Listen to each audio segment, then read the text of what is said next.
Hi everyone, welcome to 5 Code Shakespeare Hamlet Theme Analysis. In this series we look at a total of 14 different themes, and in this video we'll look at 5 different aspects of existentialism: thrownness, alienation, absurdity, nihilism, and radical freedom.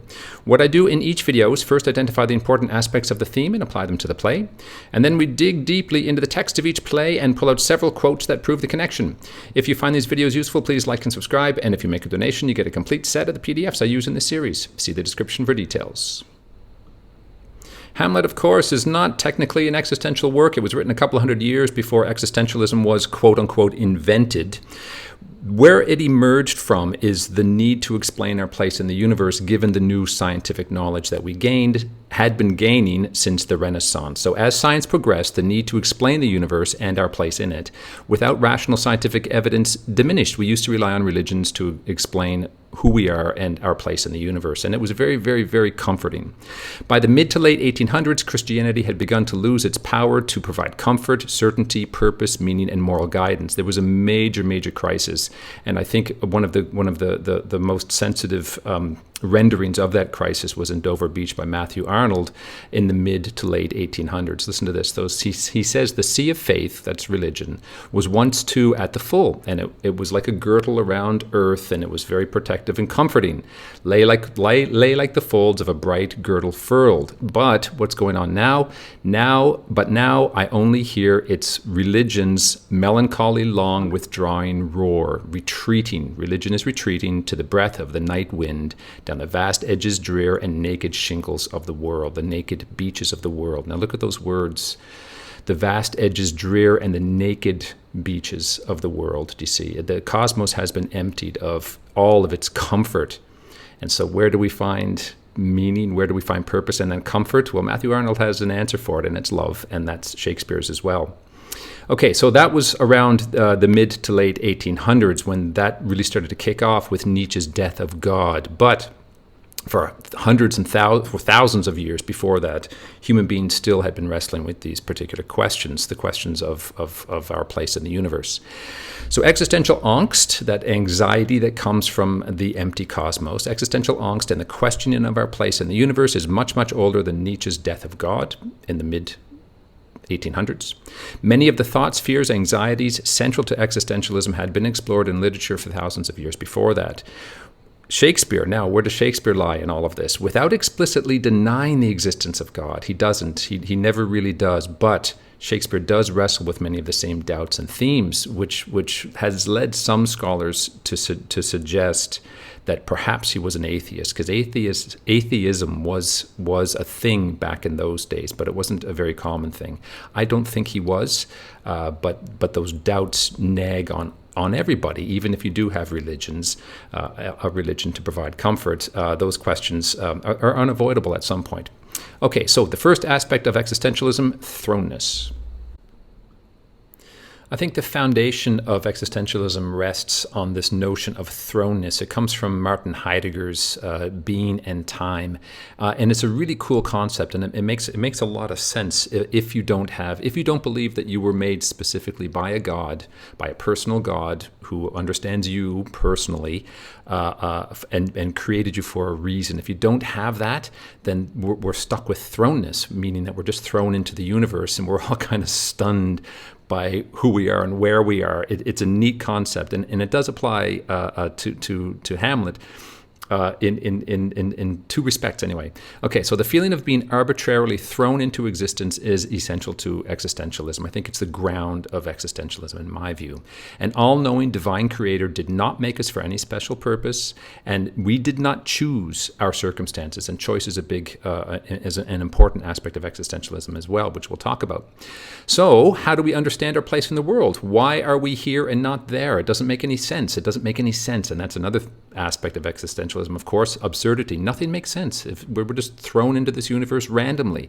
Why are we here now? Why aren't we born 100 years ago, 1,000 years ago, or 1,000 years into the future? Random, indifferent forces made us who we are, what we are, when we are, and where we are. So there is no meaning. And that lack of meaninglessness creates terrible instability, and human beings cannot handle. Our nervous systems are not designed to handle instability. We need stability. So it causes great anxiety. And now you can see we start to get closer to Hamlet, because Hamlet is suffering greatly from mental instability. Mental stability requires that we are at peace with ourselves. Yes, we go to a priest. We used to go to priests, or we go to a psychotherapist to bring us in harmony with ourselves, do you see? But we also have to be in harmony with our external circumstances, and we sometimes forget that. There's a cosmos out there, there's a world out there, there's a social world out there, there's an inner world. So here we go, I've talked about this before. The micro level is the personality, do you see, is the psychological self. Then you get the mezzo level, that's the middle level, that's the social circumstances in which you find yourself, and you have to bring yourself into harmony with those social circumstances, or you're going to suffer tremendous anxiety. Then there's the cosmic level, the macro level, and we have to make ourselves harmonious with that environment as well. And that's what religions used to do. That's what our mythologies, the old Greek mythologies, used to do. We read those stories, listen to those stories, and say, yeah, that's where I fit. That's where I fit at the social level, and at the macro level, at the cosmic level, and therefore internally at the micro level, I am at peace, DC. Well, we don't have that. We don't have that anymore since in the West anyway, for many people, not everybody, but for many people, we don't have that. And Hamlet suffers a bit of that as well. So Hamlet's mental instability derives partly from questioning the randomness of existence. I mean, he's got the great existential questions, to be or not to be. That is the existential question. And partly from being thrown into a bad situation. So I'm going to argue here that his wasteland, I've argued in other videos I don't have to argue it, it's true. Denmark is a wasteland, something rotten in the state of Denmark. It's a wasteland, and that's the thrownness. We're thrown into these terrible situations, and we have to deal with them. And given our particular natures, we can either handle them or not. And so this is where Hamlet's thrownness comes in. Besides at the cosmic level, where he does ponder the randomness of existence and how, in the end, we're just all dust. And we've got those beautiful speeches here too, beautifully sad speeches. Okay, so, and partly from being thrown into a bad situation for which he can find no remedy. Now that's an existential problem as well. So like the post-Christian West, he is not equipped to handle the terrifying circumstances he finds himself, this existential angst, anxiety. It's absolutely terrifying to look up. I can't remember who said it. I think it was David Byrne from the Talking Heads rock band. He said, looking up is as terrifying as looking down.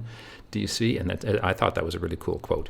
Anyway, so Hamlet's mental illness is the result of internal and external disequilibrium, being thrown, this sense of being thrown, of free falling, I suppose you could, if you consider it. So how is Denmark a wasteland for Hamlet? Well, several different ways. His father's murdered. His uncle is the murderer. His mother marries the murderer. His uncle steals his job. His girlfriend betrays him. Now, I don't want to pick on Ophelia too much. It's a very, very complicated situation, and Hamlet is not guiltless in that. But yeah, she does. She betrays him. She listens to her father and spies on him, do you see? So his best friends betray him, and then he murders those best friends, do you see? And his nature, now the existentialists proper didn't believe in someone's nature. They thought that we were 100% self-created, and I don't think that's true at all, and Shakespeare didn't believe that at all. But he's all part of his thrownness is being that sensitive kind of character, which I've argued in many, many videos, and I'll argue today as well. That sensitive character being thrown into an insensitive environment, a cruel world. His nature is not cut out for that. So he is thrown in. This is from Waiting. This is a screenshot from Waiting for Godot, or Godot, by Samuel Beckett. Perhaps the greatest statement of existentialism that I've seen and witnessed. It's absolutely beautiful, very, very sad, very, very funny. And we're going to talk about humor today. Existentialism can be very, very funny, but very, very sad and poignant. And I don't want to depress anyone with this video, because it can be very, very depressing. But here's the suicide question is a big part of this. If the world is indeed this lifeless wasteland, and there's no meaning to life, why don't we commit suicide? We're going to talk about that today. Well, there's an answer to it. Samuel Beckett didn't commit suicide. He lived to a ripe old age, and he kept writing meaningfully to a ripe old age.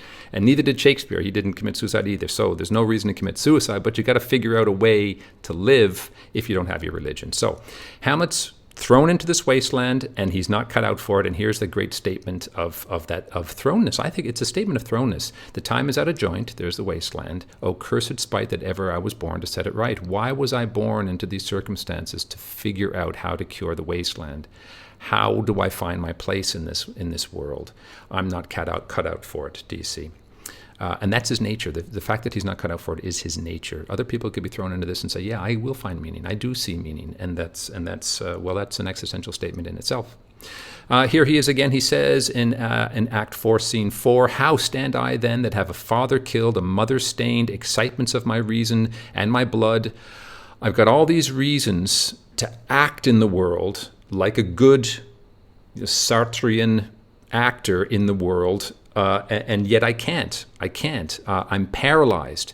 And these guys too, in Waiting for Godot, all they do is they show up and they wait. They wait for this guy named Godot, and he doesn't appear, and absolutely nothing happens. There's a real sense of claustrophobic paralysis in this play, as hilarious and gripping. It's astounding that nothing happens, but you can't stop watching this. It's an incredible film. The film. There's a really good film version out there. Beckett on tape. Beckett on film. That's the series. Anyway, so these overwhelming circumstances, this overwhelming thrownness, it can produce paralysis, the sense of powerlessness in the face of the vast emptiness of the world. Down the vast edges drear, do you see? To go back to Matthew Arnold. Now, as I said, he found the solution in his relationships. Okay, so all of that thrownness leads to a sense of alienation, which Hamlet has in spades. Okay, so that was Existentialism, Thrownness, Alienation, Absurdity, Nihilism, and Radical Freedom. I hope you found these videos useful, and if you did, please like and subscribe, and come back for my next video. We'll talk about the Dark Triad. I hope you found these videos useful, and if you did, please like and subscribe, and pick up a copy of your PDFs if you need them. Thanks for watching.